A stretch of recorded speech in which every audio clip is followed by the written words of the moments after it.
Hello and welcome once again to the Windy City's finest on location at Good Times with Mac and Perry. I'm Perry, he's Mac, and this is... I'm David Gabert. Yes, thank you so much for taking the time to meet with us. You're welcome. Thanks for having me. Yeah, of course. I'm super excited to do some icebreaker games with you. We have a few, and the first one that we have coming up here is trivia, testing our knowledge of Lethbridge. Honestly, it was just fun learning these things and looking them up. But if you get them wrong, we'll learn something new, and that's all good. Brilliant, yeah.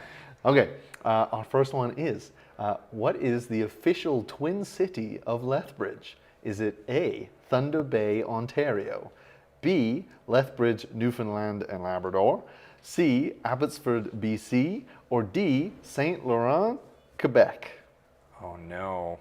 Oh no. Oh no. I was expecting Culver City as an option and it's not there. I'm going to go with Saint Laurent, Quebec. That is correct. Oh my Brilliant. gosh. Was that a guess? Or I was trying to picture the sign that stands like a block from my work with all the directions to a bunch of different cities, and I'm pretty sure I've seen Saint Laurent on that sign. Okay, interesting.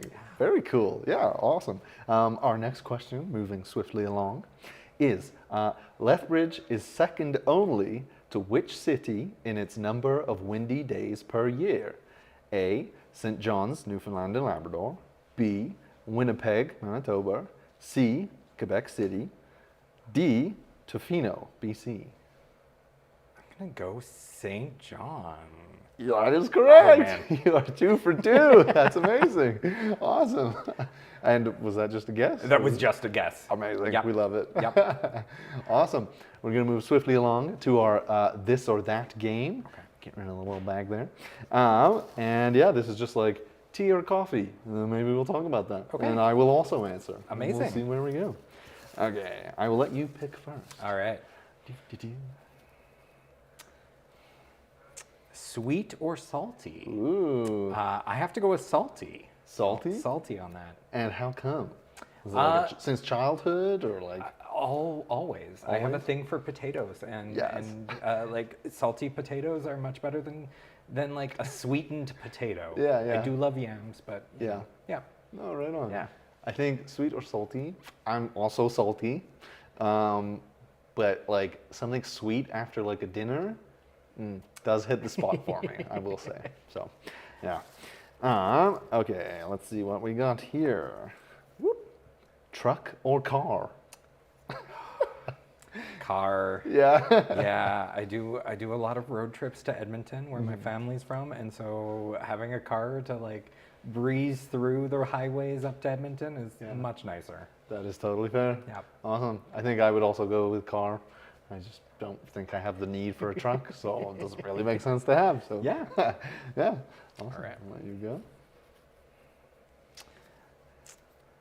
Book or movie? Ooh. Book, 100%. Although I do often fall into the trap of not carving enough time out for a book and going for movie just so I can still embrace it. Yeah, absolutely. And what do you think of like the kind of hybrid where it's a book that's made into a movie?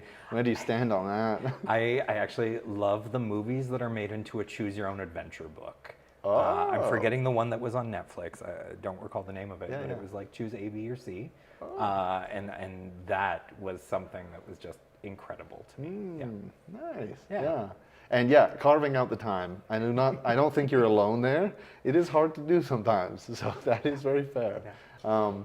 And what kind of I'm going off a little bit here, but what kind of genre is your favorite? Oh, sci-fi fantasy. Sci-fi? That escapism appeals to me. Yeah. Yeah. Nice. Yeah. And you feel like you get that with movies? Yes. It's just a little more accessible in terms of time-wise. You can just throw it on. 100%. Yeah. Nice. Awesome. Whose turn was it to pick? That was me. Okay. Oh, okay. Let's go. I got it. Let's do this one. Whoop.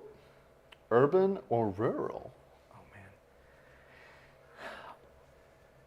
man. Neither. Okay. I love both. I miss living on a farm, and it holds a special spot in my nostalgia.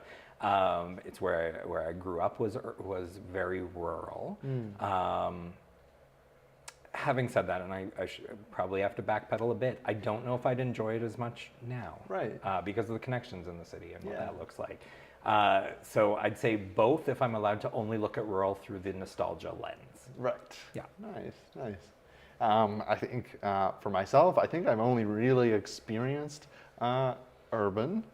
And like living in Lethbridge is probably the closest I've been to rural, but it's not, I live in the city still, so that's, is what it is. Yeah. But yeah, I appreciate what you're saying about the nostalgic element to it.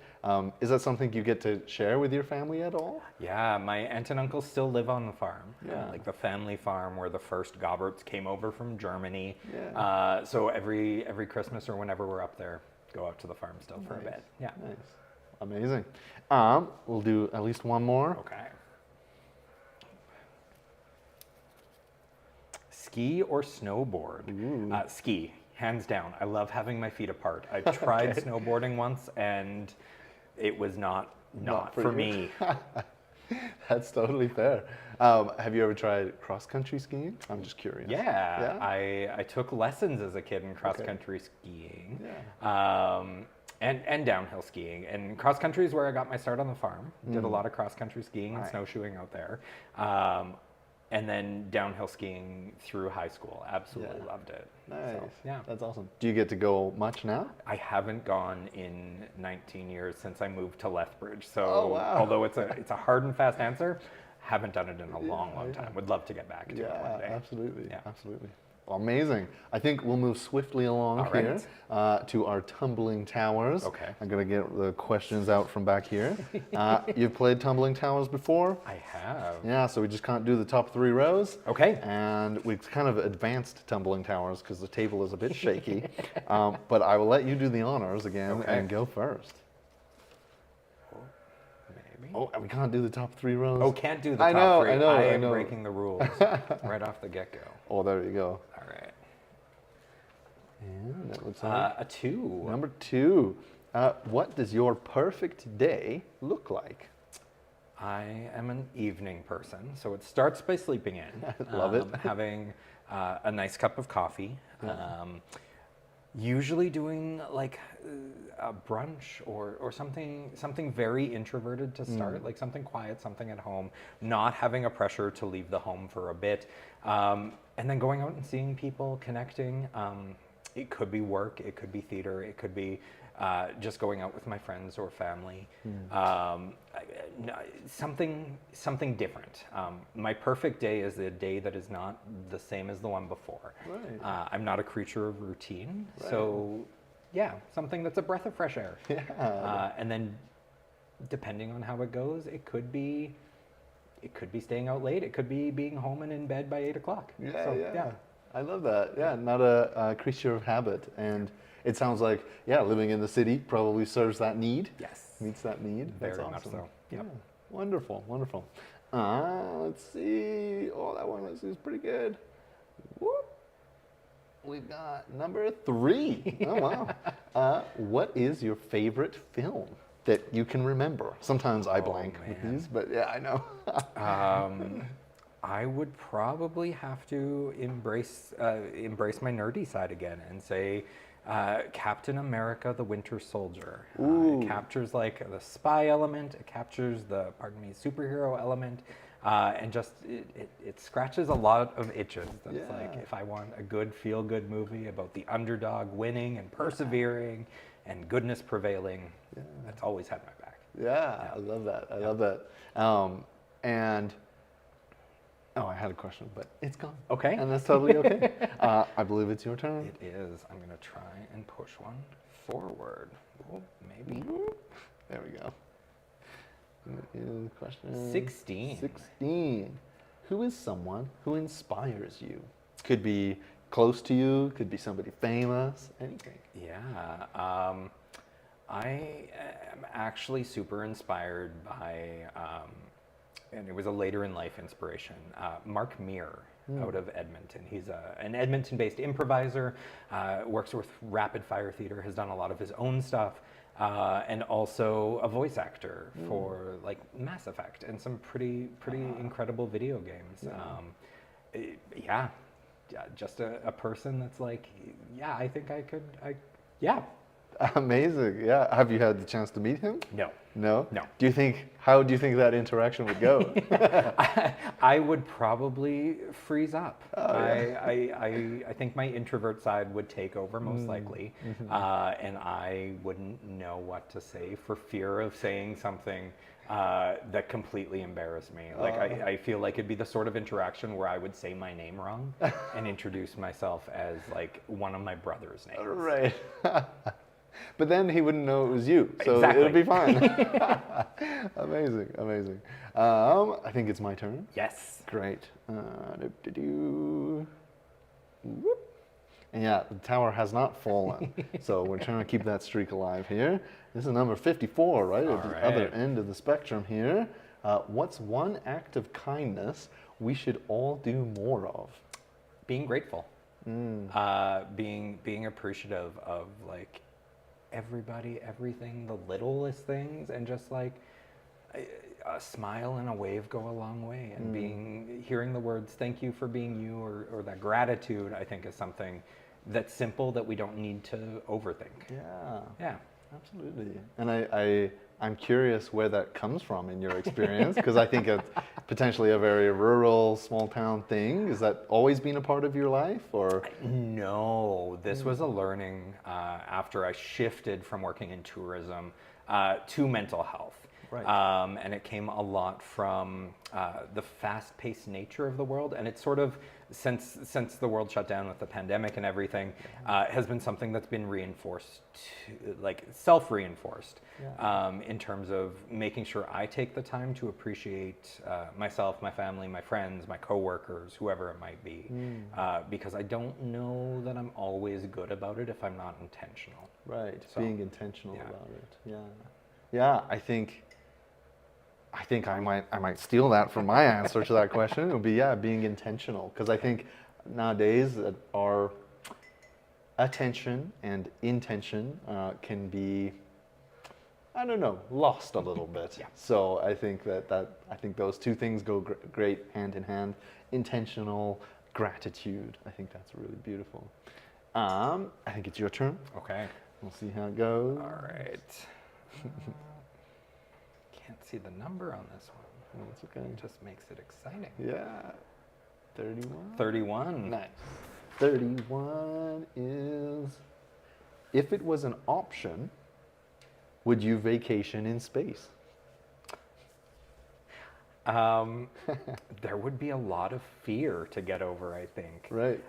Simply from like, space is horrifying. It is very, yeah. I would love to have an enthusiastic yes. I think that would be exciting. Right.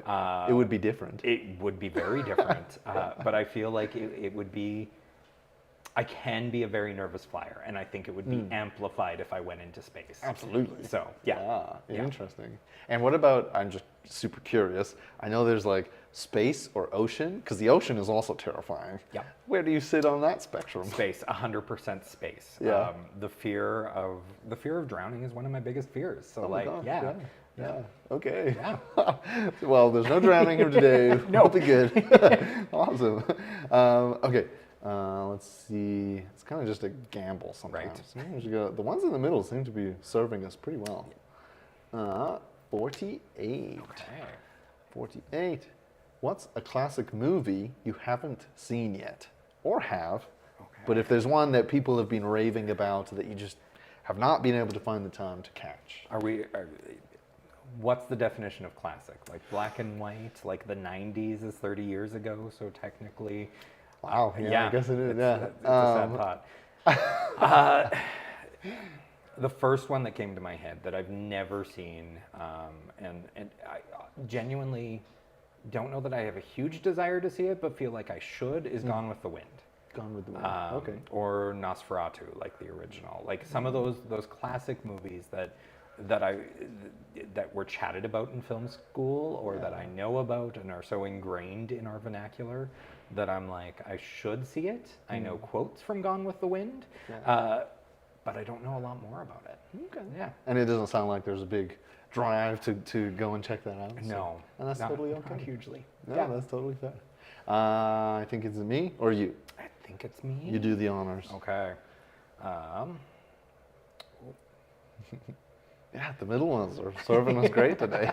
18. 18. What is something that takes a lot of time, but is definitely worth it?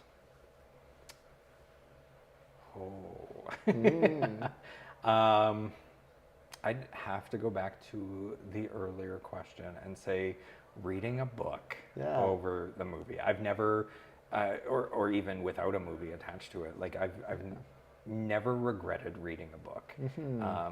I love high fantasy, and sometimes the first few chapters are so hard to get into or keep up with the characters, but I have yet to get to to read a book that I haven't appreciated, even if I didn't necessarily enjoy the book. I haven't appreciated getting over that hurdle, over that initial, now I'm vested in it. Yeah. It sounds like it's kind of like that element of buying into it. Yeah. And once you get over that, you're in it, Yeah. and you can be grateful for it and just enjoy it, right? And even if I'm annoyed at the characters, I still need to see how it ends. Yes, So, yeah. that's great. That's great. Awesome. I think that is all the time that we have for this segment. So thank you so much for playing these icebreaker games with me. It's been wonderful getting to know you. And yeah, this has been the Windy City's Finest on location here at Good Times with Mac and Perry. I'm Perry. He's Mac, and this Artistic practice. Amazing. Learn about you. So you are an improvisation. I can't say it now. Improvisational theater artist, right? Yes, I am. Yeah, tell me about your practice. I'm an improviser in just about every aspect of my life, on stage, off the stage, teaching as a performer, as somebody who works behind the scenes to run improv companies and gets tapped to MC lots of things, as somebody who lives by yes, let's as the golden rule of my life. So, yeah. Nice. And I guess like more specifically about like improvisation, I can't even say it. Oh my goodness. This is going to be a hard segment if I can't say improvisational. Let me say improv theater. Yeah. Yeah. It's like maybe we could talk a bit about like if there's a certain style that you have or something like that. Like if you had to define yourself, I guess, in your practice. It's changed, it's evolved over the years. I would say currently the word that comes to mind the most is play. For myself, if I'm not having fun with it, if I'm not laughing, if I'm not engaged and not being authentic in that play, I don't feel like I'm doing it right for me. Both on and off the stage. I think for me, it's all about that honest, authentic exploration of emotions, of feelings, of life, of the world around us, and reflecting in that in a way that isn't so serious. And I think that's hugely important to me in what I do as an improviser. Yeah, and was that kind of something that's kind of evolved over time? Yeah, I've always, ever since I started doing improv, since I started doing theater, I've always liked being on stage. I've liked, in particular, being able to explore characters in somebody else's shoes. And doing in-depth character studies, either scripted, unscripted, as a director, whatever that looks like, and enjoying taking an audience on the journey with me, feeling that connection, having them gasp, having them root for me or root against me, depending on the role. And in improv, it's the same thing, but in a much shorter bite. And I love improv because it's also something that fits within the hectic, chaotic life that I live. It's something that changes and grows based on the season, based on the day, based on the week. Like whatever mindset I bring into the room is the mindset of the show I'm going to have. And I, in recent years, have not left a show feeling disheartened with anything. So, yeah. Good, yeah. Nice. Yeah, it seems like, even I'm thinking about just like a traditional like 2-act theater piece or something, and it's like you said, the improv is a lot shorter, but it's also like you're potentially like dealing with more current events, or it's very like fast moving, right? I have done a lot of Taylor Swift scenes in the last year in particular, since the Eras tour started. That seemed to be a thing. If we ask for a place to get lost, we live in southern Alberta. It's always a corn maze, and it's always in Tabor. There's some of those things that are unchanging, and some of them that are so topical. Doing a show 2 days after the U.S. election, it was a very election-heavy show, but at the same time, not, because nobody wanted to talk about it. So going back and forth on like, yes and no. Sometimes it lets us explore the real world. Sometimes it lets us escape from it for a few seconds. Yeah, interesting, yeah. And I guess, we're talking about kind of your background. What led you to become an improvisational theater? Got it! An improv actor. Yeah, I got into theater itself. I was a very shy, very introverted kid. I was told I should never do anything involving speaking or writing. I work in communication now, and I act. And it wasn't until my parents' divorce in high school that I got into theater as a way to express myself, a way to dive into that. I looked at becoming a drama teacher. I realized I do not have the patience. I have nothing but the utmost respect for every teacher out there, but I do not personally have the patience to run a classroom. It's too much of that routine for me. And I found improv during high school, into university, really fell in love with it as a way to sort of unwind, as that self-care side of things. And then kept up with it, kept it in terms of the friendships I make, in the games I play, in everything I do. Prior to doing it as theater, I also used it a lot in my personal life, in like Dungeons and Dragons and role-playing games, and the improvised storytelling that comes out in there. So both the short-form humor, but also as a way to tell really interesting stories that are collectively told by a group of people rather than a single author. Yeah, nice.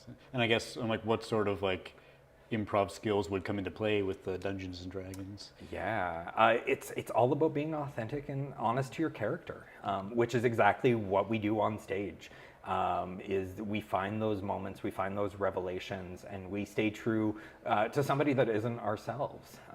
Oftentimes to very comedic effect, if we're fighting over that last piece of cheesecake or that last cup of coffee or whatever that might be, but our characters care about it. Our characters are motivated by it, and something like Dungeons and Dragons or any role-playing game is exactly the same sort of skills.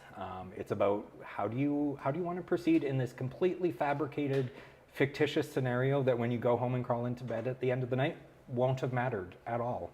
So. Interesting, yeah. I like that, yeah. And I'm also thinking, like, as a more traditional theater actor, I feel like having improvisational skills would also help you with that too, right? Yes, it definitely does. Whenever I do a scripted show, I did a very comedic slapstick comedy with playgoers a couple years ago here called The Play That Goes Wrong.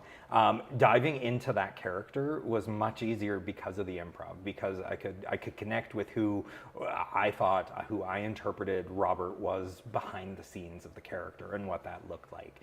And I bring that to any scripted production that I do.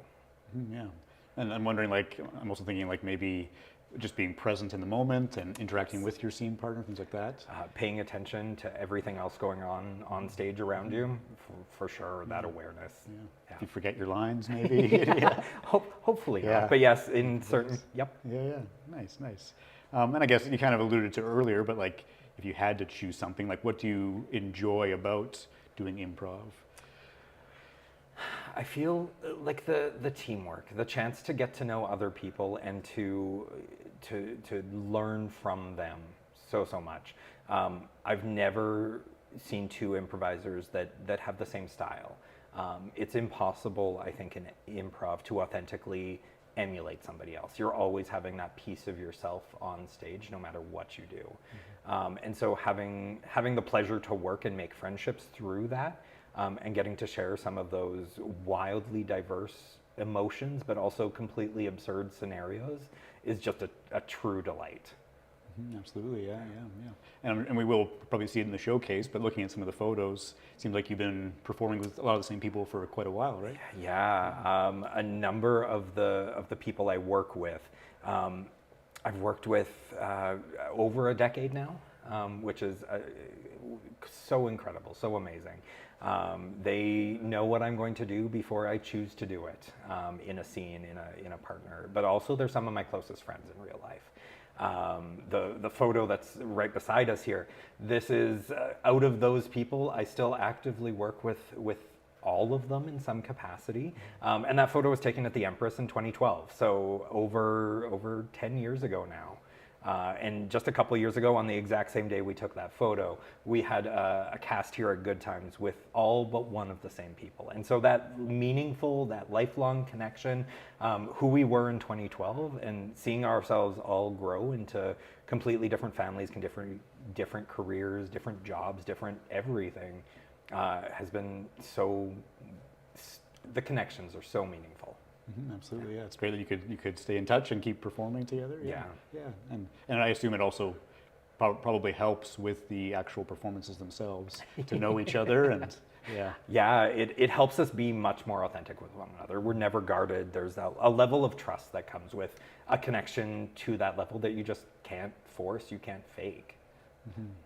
Yeah, and I assume like you kind of have to set up some sort of like boundaries ahead of time of like what's okay, what's not okay, things like that. Yeah, we have a lot of chats behind the scenes, not just with the performers I've worked with for so long, but anybody about where we're at, and doing check-ins regularly to say, for example, I've done a show the same day somebody's had to put a pet down, and so steering away from topics like that or much bigger life events. Relationship, mental health, whatever it is. How do we keep each other safe when we're bringing those authentic and honest moments to the stage? Yeah, absolutely. Yeah. And even I'm thinking like knowing each other and like even people's, like you mentioned, like their strengths and skills that they're bringing, right? It probably helps to know what people are good at and what people aren't good at. Very, very much so. I know who knows history and who does not know history. Who knows every Taylor Swift lyric and who does not. So yeah, great. I guess like, did you have any sort of like mentor, or anyone who was important to you as you were learning improv when you were first starting out? Not overly. No. I would honestly say it was a mentorship of my peers. Okay. Most of my learnings came from I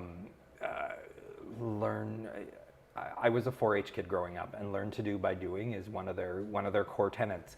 And I would say that's what we did at the U of L. That's what we did with this group of people in the photo, is oftentimes we would all bring a piece of that puzzle and learn from each other and give each other honest feedback.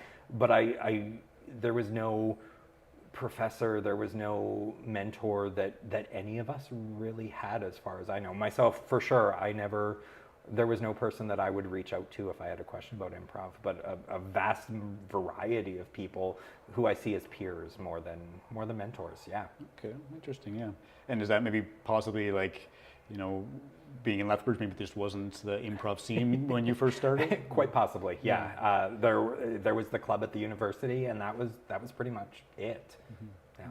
Yeah, because I feel like we'll kind of get to it through our conversation, but there are a lot more opportunities to do improv here in Lethbridge. Yeah, it's changed a lot in the 20 years. Yeah. Good, nice. Yeah, and I think it's kind of a nice segue to the ImpromptOu Players. Yeah, tell me about that. Yeah, so ImpromptOu was a fun journey to get to where ImpromptOu is nowadays. It started. This photo, for example, is not ImpromptOu. This is a previous theater company that a bunch of us ran, more through university, to do like murder mysteries or Christmas parties and have a little bit of extra spending cash here or there. So we started it in 2006. It was called Drama Nuts, and we ran it for a decade. We did all sorts of Christmas parties. We self-produced some shows. We did a lot of corporate functions and those sort of things. And it was a fun journey for what it was, but as we moved on in our careers, we realized we wanted something different. And I was approached by my dear friend and colleague Jay Whitehead with Theatre Outre about actually partnering with them. So the previous theater company, we had rented a space on the north side, very cost prohibitive. Operating any sort of venue is challenging, but when you're a volunteer and side gigs here or there sort of theater company, paying hundreds, if not thousands of dollars in rent isn't a reality. And so when Jay approached me, it was really to share a space. And from that, there was a natural growth and evolution. It let us diversify our voices in the queer community a lot more with a lot of us in that post-university funk, myself included, of finding who I authentically was and what were the masks, the faces that I put on for my own sake and to keep myself safe. And through that journey, I knew I still wanted to do improv, but I knew how I was doing it through the other company in that contracting shows became more prohibitive. It became less fun because somebody else was setting the expectations of what the show should look like. Did it need to appeal to all staff at a Christmas party? Is much different than doing a show here at Good Times or at Dee Dee's Playhouse prior, where we could be authentic in our jokes. We could be ourselves, and if people didn't like it, they didn't need to buy tickets to come see us. And that's where ImpromptOu was born, was that shift from doing shows that were contracting for the sake of paying rent to doing it as a true exploration of who we are as people, celebrating it, laughing at the world around us, and not pulling any punches. Being truly and authentically who ImpromptOu is supposed to be. So it was set up as the improvised wing of Theatre Outre, whose mandate is to push boundaries and explore things that operate often outside of the sexual or gendered norms in society. And something that we wanted to do with our improv was also push the boundaries with some of the shows we were creating, and not just keep it family friendly, not keep it safe, but do brave and challenging things on stage. And so since that time, we radically have. ImpromptOu started 2016, 2017-ish, so it's been around for a while now, and now called Good Times home. So, yeah. And you're still going strong. Yeah. We are, yeah. We do multiple monthly shows, community drop-in nights, all sorts of things. Still the odd contracted show for Christmas season, but. I'm assuming maybe people kind of know what to expect now that you have established that. Yeah, we've spent a lot of time in trying to name and brand our shows to really set it up what it's going to be. And so our main show, we used to call Drunk Improv, which was fun, but also we didn't always drink and we didn't have as much fun with the drinking side of it. So we renamed it to Queerprov, which is much more indicative of who we are as a very gender, sexual, inclusive humor company, with that as a priority, with many of us either part of the 2S LGBTQIA+ community or allies to it, standing alongside and making jokes with absolutely everybody on stage. Nice, that's great. Yeah, I mean, did that change your audience at all?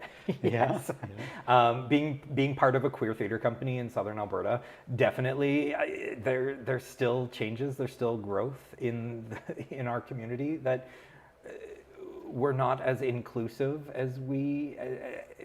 When I say we, I'm talking Southern Alberta in general, as we possibly could be. We don't necessarily celebrate differences, we attack them, and the queer theater community definitely is a part of that. We have definitely had instances,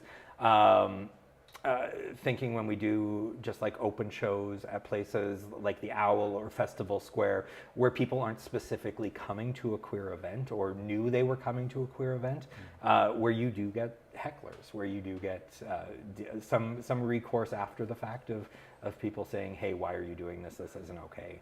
So, how do you deal with that?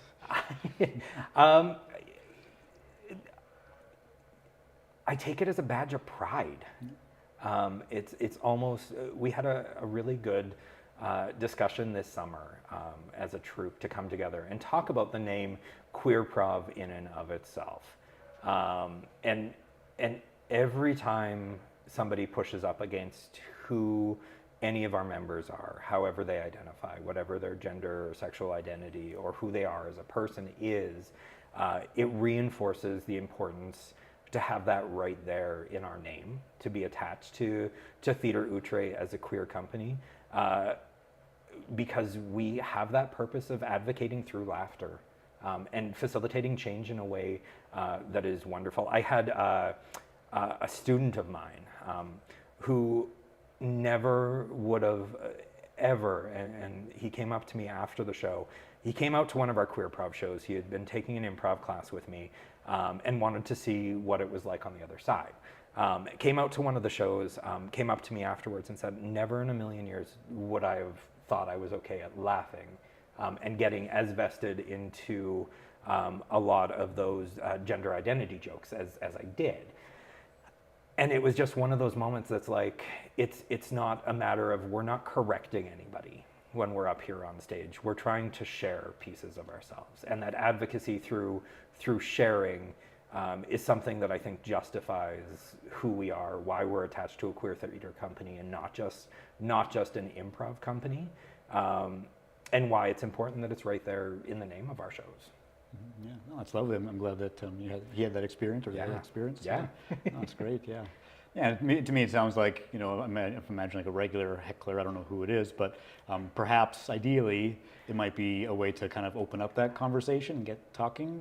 I would hope so. Yeah. I would hope it creates some dialogue rather than discourse, but everybody's at a different place. So. Yeah, fair enough, yeah. And I guess, you kind of have touched on it a little bit, but like what was the last show that Impromptu did? Yeah. The last show we did was actually our queer prov show. Which was the beginning, the first Thursday of every month. We're here, so we're just coming up on another. It's a short form, rapid fire, similar to like Whose Line Is It Anyways, or any of the online improv shows these days that use like short 5-minute sketches with inspiration drawn from the audience, from online surveys, from those sort of things, with a variety of gimmicks in the games. So sometimes there's singing, sometimes there's words being taken back, limits on the number of words you can use, guessing happening, repeating and testing our memorization, all sorts of things. So very, very short, very rapid fire. We play about 20 different games in a single night, in a single show. Mm-hmm, nice, yeah. Yeah. Yeah, I think I was at that one, and I really enjoyed it. Yeah, it's really good. We also have a tradition. We always bring somebody up to serenade. That one was very special to me because it was actually my partner, her birthday that day, and so she got dragged up on stage to be serenaded. But we have, it's a way to connect with the audience. And one of the things I love about a venue like Good Times is everybody's so close. We can see into everybody's eyes. We can wander the room. We can connect with them. And Queer Prov does a great job of really seeing what's going on in the community and like what's important, what matters, and sharing in the laughter at sometimes how absurd and how professional our worlds have to be. So. Nice, yeah, that's great. And how did your partner feel about being up on stage? Horrified. Yeah, absolutely hated it. Okay. There is a video a friend of hers took of the performance, and like, never again is the response I've gotten several times. Yeah, so they're not a performer. No. Yeah, that's fair. If they're a musician in the Lethbridge Community Silver Band, but yeah, they not an improviser or a soloist. Yeah, fair enough. Yeah. And if I remember correctly, like they don't have to do anything, right? They just sit there. So sit there, answer some questions, stare at an audience, look anywhere but the performers who are singing in your face. Yeah. Nice. And it might be kind of maybe difficult to pick one, but I'm curious, like if you can remember just a memorable moment from Impromptu, anything that comes to mind of like, any moment. Impromptu kept me connected during the pandemic, and the one that comes to mind is a little bit of background to it. We'd shut down like everybody else, every theater company, every outlet. We tried a couple streaming shows. We did a number of Facebook Live performances, which as an improviser was the worst experience. Not hearing any laughter, not hearing any like feedback on how things were going was awful. And I remember the first time we finagled and worked with public health restrictions and everything to do a show in one of our backyards with literally chalk lines on the grass to space everybody out, and hearing that audience laugh, being on the same stage as my friends and colleagues, was just so overwhelming. It was like this release of emotion that had just been waiting to get back out there, and seeing so many faces both on stage and off stage that were also experiencing that same catharsis at the same time was probably the most incredible feeling as an improviser I've ever had. Yeah. Oh, yeah, sounds like a very powerful experience. Yeah. Yeah, well, that's great. Yeah, I guess, are there any sort of, and that kind of ties into it, but like any sort of challenges you've come up against as an improviser? Yeah, definitely. I would say streaming shows, never want to do them again, never going to go into that realm. I think the biggest challenge we come up to on a regular basis is how busy we all are. None of us make a living as improvisers. We all have jobs off the side. And improv is also not something that we can do with just one person, or else it's just an improvised stand-up comedy set. So trying to coordinate schedules for rehearsals, for shows, for who's free when, for making those accommodations, for all of the logistical behind the scenes work would probably be the biggest struggle of it all. Yeah, I can't think of anything else that would come even close to just it's like trying to organize a family reunion every single month, and it's always interesting to see where that's going to go. Interesting, yeah. Yeah, and I guess like, because you talk about rehearsals, I think people think of, again, I'm assuming this traditional theater piece where you have a rehearsal period and then you're performing. Like how often would you be rehearsing for improv, or how do you rehearse for improv? Yeah, I'm not a sports person. I need to preface this off the get-go. But the analogy I make is to like a hockey practice. Where you're learning the skills, you're learning how to connect, you're learning how to read if somebody's going to pass you the puck. You need to know who is your forward, who's your defense, who's your goalie, who's good at what skill, to the point that you can anticipate what's going on.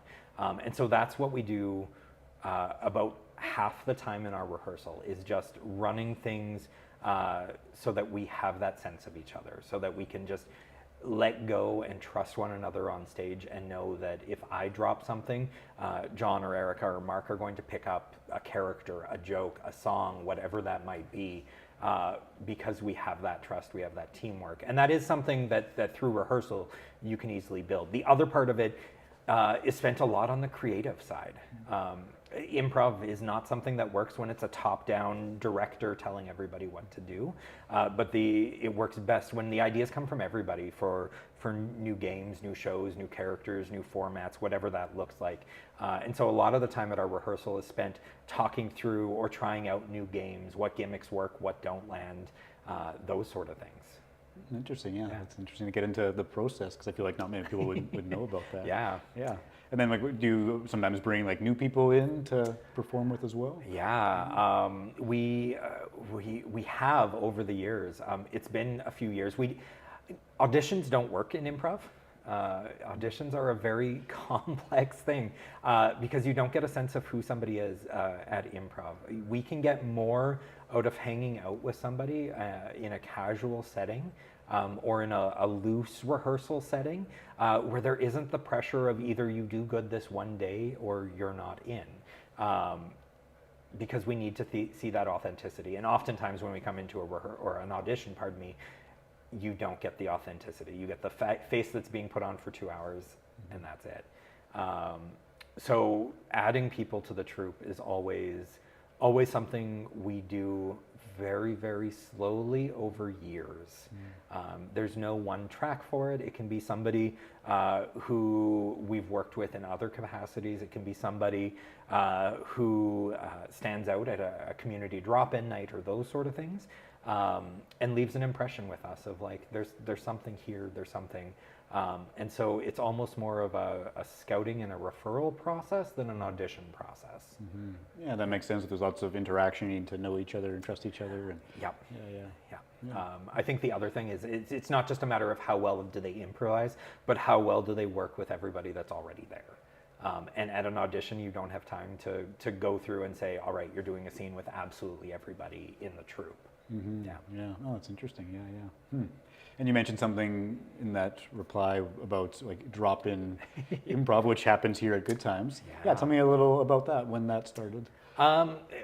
Drop-in has always been a pet project of mine, a passion of mine, because that's how I started, was dropping in at the U of L Improv Club back in the day. It's also one that just allows people to play, to get out and like learn how to talk, relax.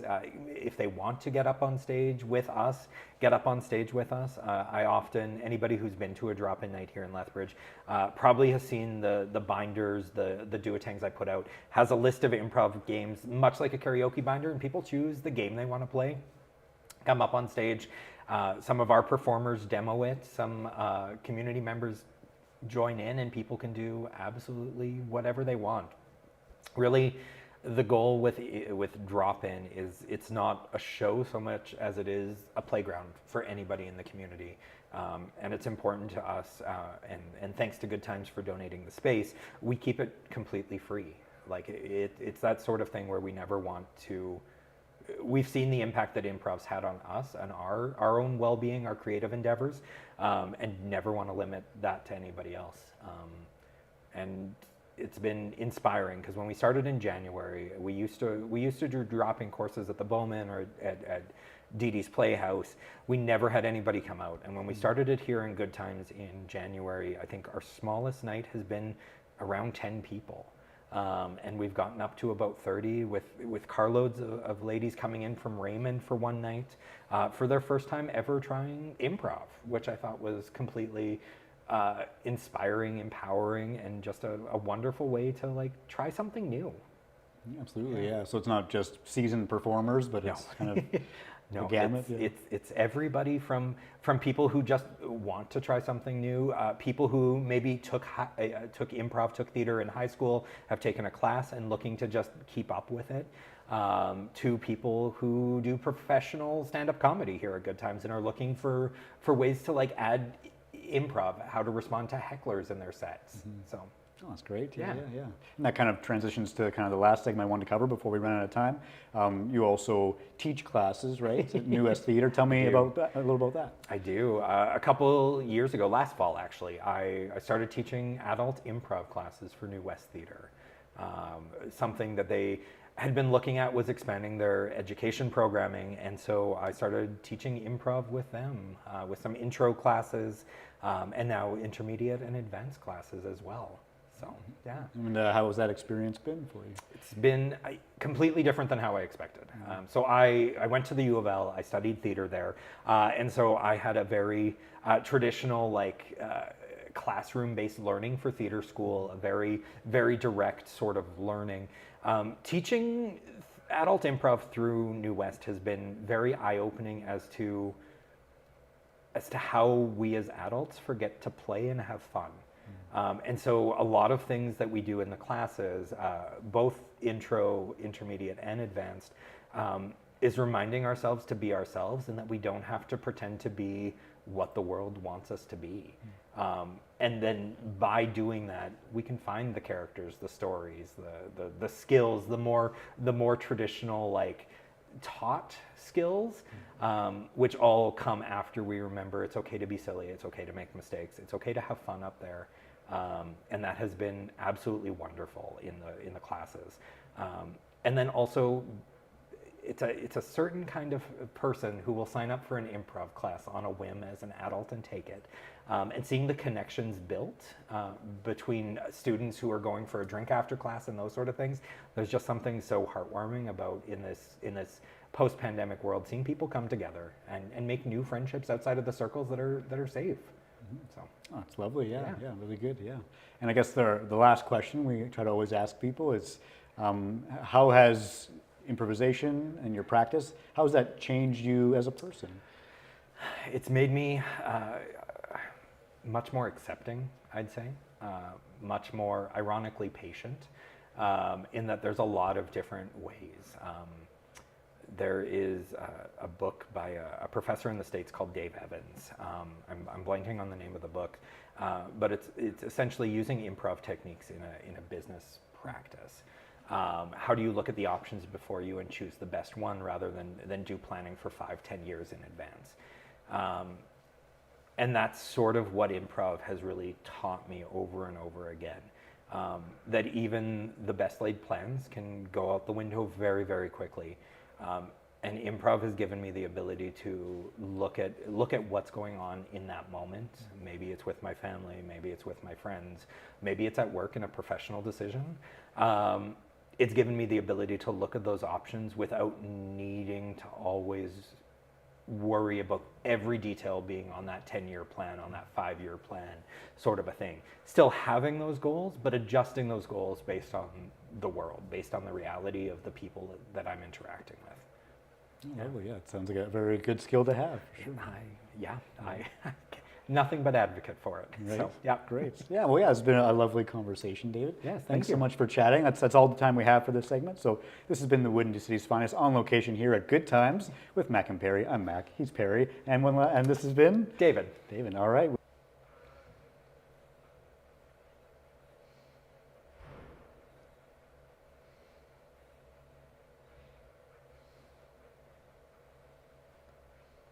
Hello and welcome once again to the Windy City's Finest on location here at Good Times with Mac and Perry. I'm Perry, he's Mac, and this is David. Yes, I've thoroughly enjoyed playing games with you in our first segment and hearing your conversation with Mac in the second segment. And I'm super looking forward to our showcase. We're going to look at some photos from previous things. Yeah. And yeah, just kind of hear the story behind them, ask some questions about them, and just, get to know a little more visuals behind your artistic practice and story. So the first one we have up here looks very dramatic. What can you tell me about this piece? This is from Tales from the House, which is our improvised horror anthology show. So this is from just earlier this year, actually, this October. And it's an improv show where we actually aim to remove the humor and replace it with like the unsettling undertones of the Halloween season. So we do what's like table work rather than like a stage show. We start on stage, which is where this photo's taken as one of the lore keepers, one of the storytellers. And then we wander from table to table in the audience. And each of the performers tells a different ghoulish tale inspired by the suggestion at that table. So one of the things we learned about this show was the importance of being able to look in the eyes of people when you're telling an unsettling story. Doing it from the safety of stage, the audience doesn't connect the same way as when you're looking at them from 2, 3, like this far away to tell them the story you've come up with. Everything from fortune telling to the origins of monsters to traumatic childhood experiences to otherworldly beings to we let every performer come up with their own story. And then, take the time to tell people in the audience our unique tale. And so that's one of the delightfully staged photos from that show, because photos of improv shows don't always have the fine direction that we would like. Right. And I really appreciate that idea of you're taking the humor out, but do you find that there's audiences still find humor? Yes, people laugh when they're uncomfortable. And genuinely, like, so the story I tell in that show is I go around with this giant, oversized, comically large tome and wander to a table and say, I'm going to tell you the true story behind a monster. What's a monster you want to hear the true story of? And they get to choose whatever they want. Last year, one of the ones that we had was the Purple People Eater. Which trying to remove the humor from telling the true origin of the Purple People Eater. I don't know what that is. It's a challenge. I don't know if there is a specific thing. But it's completely fabricated, and so trying to add some depth to it. This year at this show, I had a lovely group of people at the front table who just said "lar."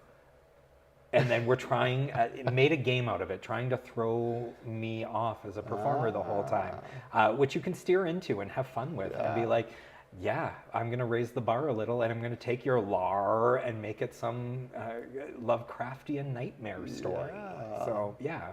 Nice. It sounds like a really cool opportunity to like challenge yourselves as improvisers. Not only just in the subject matter, but in the proximity and the format in which you're improvising. There is no safety for us as performers at all either. Yeah. So very, very much so. And we're doing it by ourselves. Yeah. So we don't have another performer to bail us out if Right. something goes off the rails. Oh my gosh. Yeah. Yeah. Wow. Very cool. Very cool. And makeup Yes. and costume. Yeah. Is that a big part of improv typically or specifically for the this? longer form shows? So like if there's a show where I'm going to be the same character all night, Yeah. yes, 100%. I will come in with character makeups. If we do our fantasy show, if we do our improvised soap opera, coming in with costumes is huge. Yeah. So yeah. And do you find that informs your Yes. character, your performance? Very, very much so. Dressing like a butler to be a butler is very, very different. Dressing, when we've done science fiction theme, dressing like the alien I was playing helps so much to find that character. Yeah. Yeah. Awesome. Awesome. We'll move swiftly along to our next piece. I think this one was from poetry?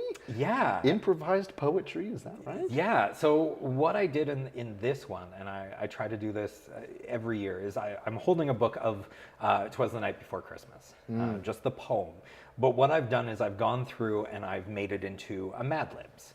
So I've omitted certain words, and in the lead up to actually the performance, I go through the audience with and ask for adjectives, nouns, those sort of things, and use that to inspire the story as it's developing. So everybody is very familiar with 'Twas the Night Before Christmas, or at least many, many people are. But this way it has that unique spin that will never be the same another time. It's specifically for that Exactly. audience. Yeah. Yeah. What is that like? Kind of like creating that for an audience and getting to share that. It seems very live. Yes, it is, and it's really, really interesting. It's one of those ones where this was at the Owl, and I had the benefit of being able to, over intermission, go around to every single table. And so every single table, it increases that buy-in, because they're like, how's my word going to be used? I'm seeing strange and funny words being put into this. And so it increases that connection between the audience and myself as the performer, because they're all waiting to see exactly how it's going to turn out.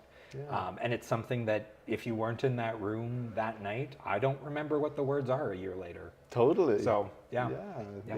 Very ethereal, very live performance-esque. Yeah, that's awesome. And I love that theme of really trying to connect with an audience, because I think when people think of like theater and potentially improv, like it's very disconnected, like I'm here to sit in the shadows and watch, but it's like you don't have to be on stage with the lights on you, but you can participate. Complete tangent. At the last show we did a game called Horoscope. Yeah. There were 6 of us in the show. Of course, there's 12 zodiac signs. Right. So we had to play the game twice just to make sure we hit every zodiac sign.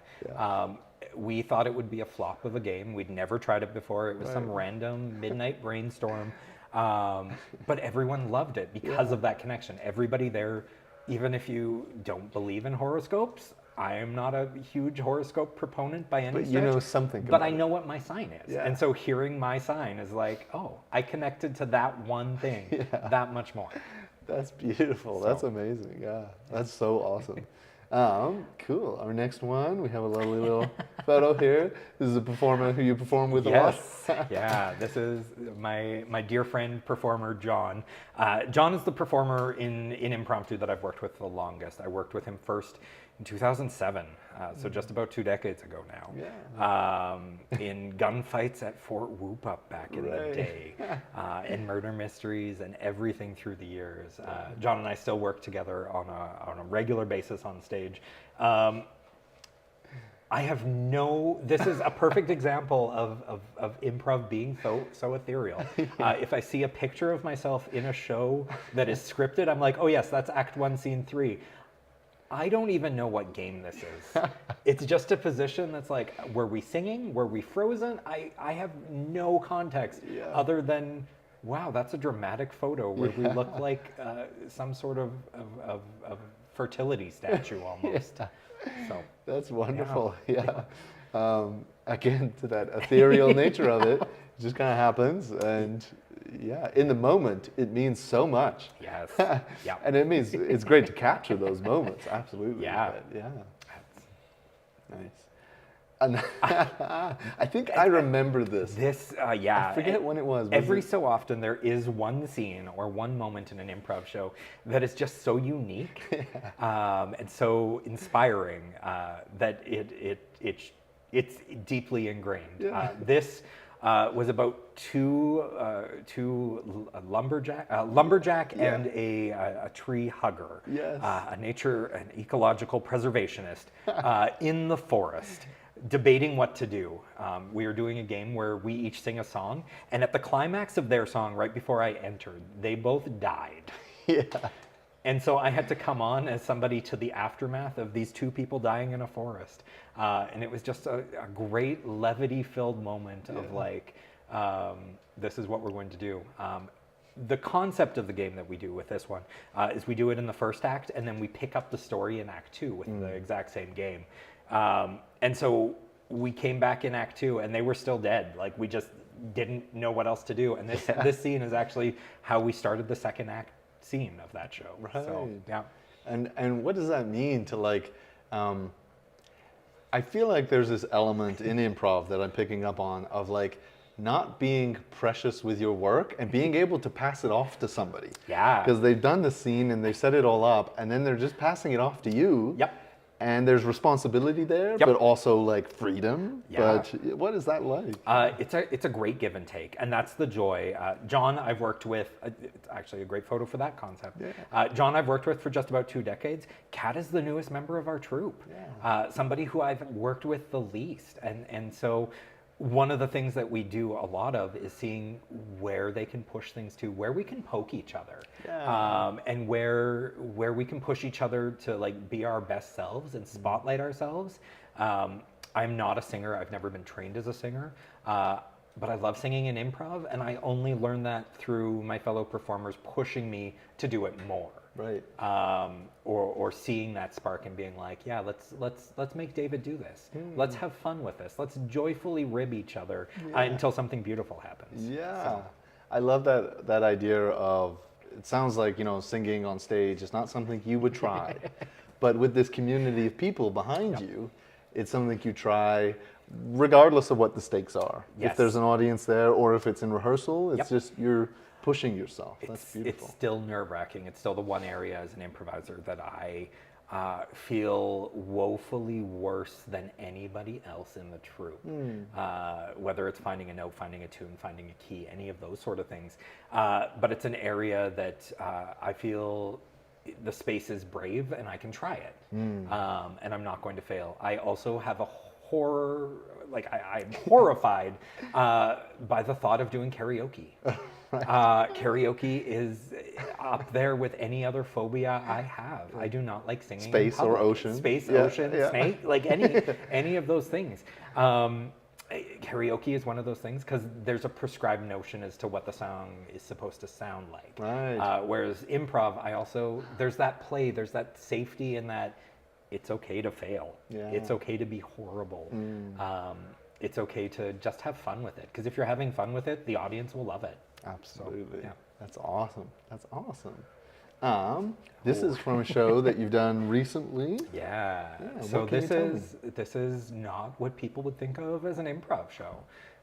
Going back to pushing boundaries, one of the things that's challenging with short form improv is oftentimes we'll see these beautiful, beautiful moments.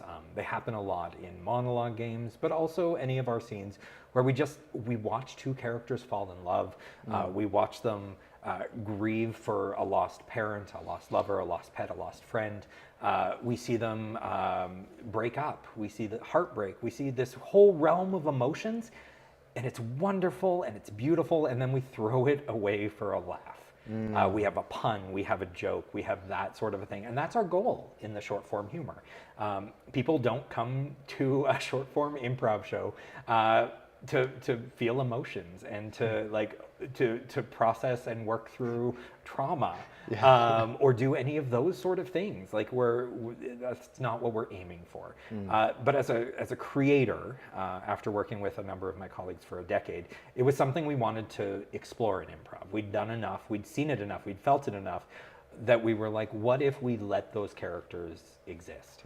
What if we gave them the space so they could have a voice, so we could explore heartbreak, that we could explore family, that we could explore love and loss, and all of the beautiful and tragic, everything that goes into those stereotypical theater masks is what we try to do in this show called No Way Out.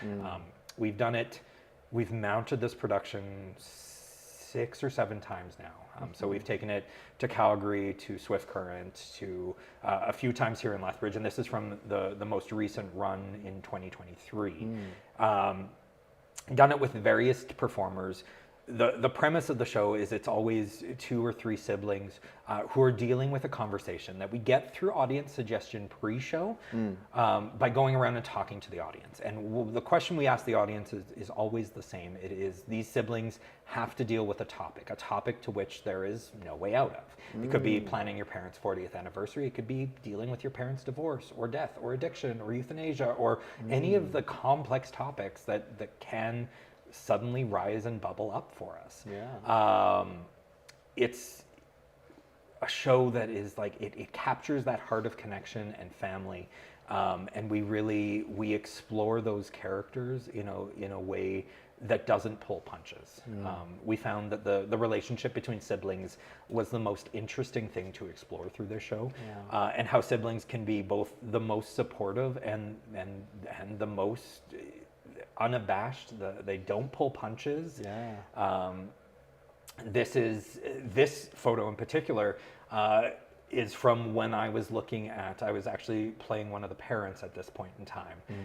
What we do in the show is we have 3 siblings dealing with it in the present, and then we have cutaways that deal to the past, so we can explore and expand on the world or make revelations, do a lot of things. This was when I was in one of those cutaway scenes, telling one of my kids that they were not gay, and I refused to let them call themselves gay, which is a horrifying thing to say, but something that many of us have gone through while experiencing the reality of the world.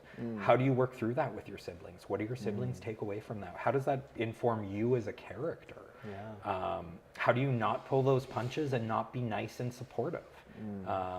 How do we dive into what makes these characters who they are? And so definitely this show, it has humor. We call it a tragicomedy.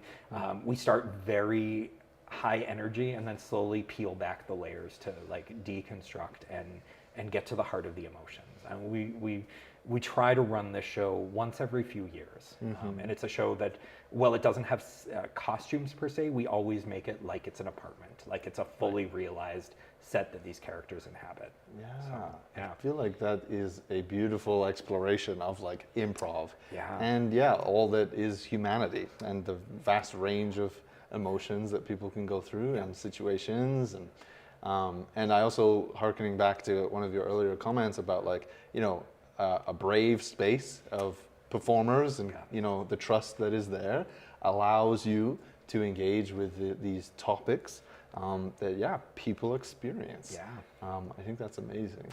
I remember post one of these shows, we had an individual who'd come out, one of our partners in the community came out just to show support, like didn't think they were going to get anything out of it, and chatted with me after and said that hit very, very close to home. Thank you for sharing. Wow, that is super beautiful. We're almost at our time. Yes. And I think I have one photo that you will probably recognize here, if I may. Yes, of course. And potentially, do you recall what this was from? I do. It's from an episode of our improvised soap opera, formerly known as Gomorrah, now known as The World Burns. Name change to try and tell people what an improvised soap opera is. It's a character where a show where we tell the continuing story. This was set in the office, and I was the hyper stereotypical Michael Scott inspired boss. Amazing. Okay. And so this was an episode where the receptionist who I'd promoted without a pay raise, Ariel New Roman was her name. She finally stood up for herself.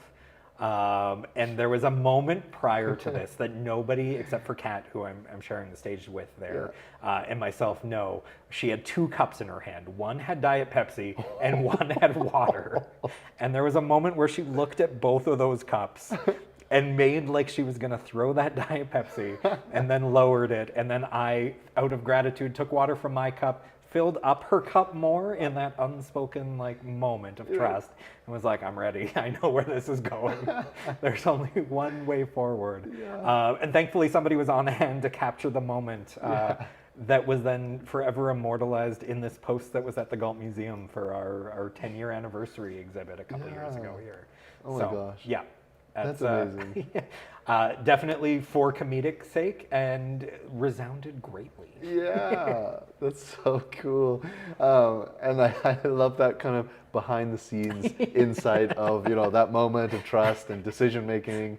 And we do those check-ins before show. We did not talk about throwing water in each other's face before because shows. why would you? Exactly. Yeah.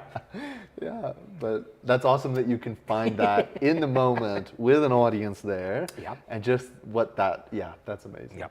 Awesome.